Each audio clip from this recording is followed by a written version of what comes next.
চট্টগ্রামের আলোচিত 10 ট্রাক অস্ত্র চোরাচালানের ঘটনায় করা মামলায় সাবেক স্বরাষ্ট্র প্রতিমন্ত্রী লুৎফুজ্জামান বাবর সহ 4 জনকে খালাস দিয়েছে হাইকোর্ট। এছাড়া উলফার সামরিক কমান্ডার পরেশ বড়ুয়ার মৃত্যুদণ্ড কমিয়ে যাবজ্জীবন দণ্ড দেওয়া হয়েছে। বিচারপতি মোস্তফাজ্জামান ইসলাম ও বিচারপতি নাসরিন আক্তারের বেঞ্চ থেকে এ রায় আসে। গত 6 নভেম্বর মামলার আসামিদের ডেথ রেফারেন্স ও আপিলের শুনানি শুরু হয়।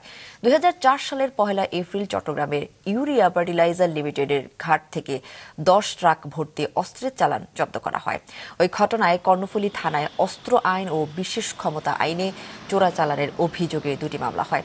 অস্ত্র চোরাচালানের মামলায় বিচারিক আদালত জামায়াত ইসলামীর সাবেক আমির মতিউর রহমান নিজামী, সাবেক স্বরাষ্ট্র প্রতিমন্ত্রী লুৎফুজ্জামান বাবর, ভারতের বিচ্ছিন্নতাবাদী সংগঠন উলফার সামরিক কমান্ডার পরেশ বড়ুয়া এবং 2টি গোয়েন্দা সংস্থার ঊর্ধ্বতন কর্মকর্তা সহ 14 জনকে মৃত্যুদণ্ড দেওয়া হয়েছিল। এভিডেন্স কম না, এভিডেন্স নাই। এভিডেন্স যদি প্রমাণ করা না যায় তবেই তো খালাসপ্রাপ্ত হয়। এখানে বাবর সাহেবের বিরুদ্ধে কোনো সুনির্দিষ্ট অভিযোগই নাই। এবং আপনারা এটাও জানবেন যে বাবর সাহেবের বিরুদ্ধে এই মামলায় দ্বিতীয় তদন্তে তাকে আসামি করা হয়েছে।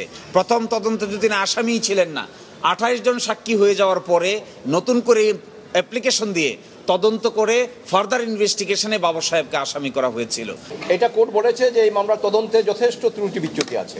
আমাদের প্রচলিত আইনে, বাংলাদেশের আইনে, এটা এই স্মাগলিং যেটা সেটা প্রমাণ হতে হলে দেখতে হবে যে কেউ আর্থিকভাবে লাভবান হওয়ার জন্য বা কোনো অর্থের কারণে এই স্মাগলিংটা সাধারণত হয়ে থাকে।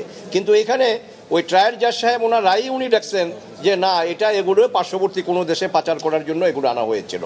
তো কাজেই আমরা এটাই বলার চেষ্টা করেছি এবং এটা আমরা কোর্টের কাছে ন্যায় বিচার পেয়েছি।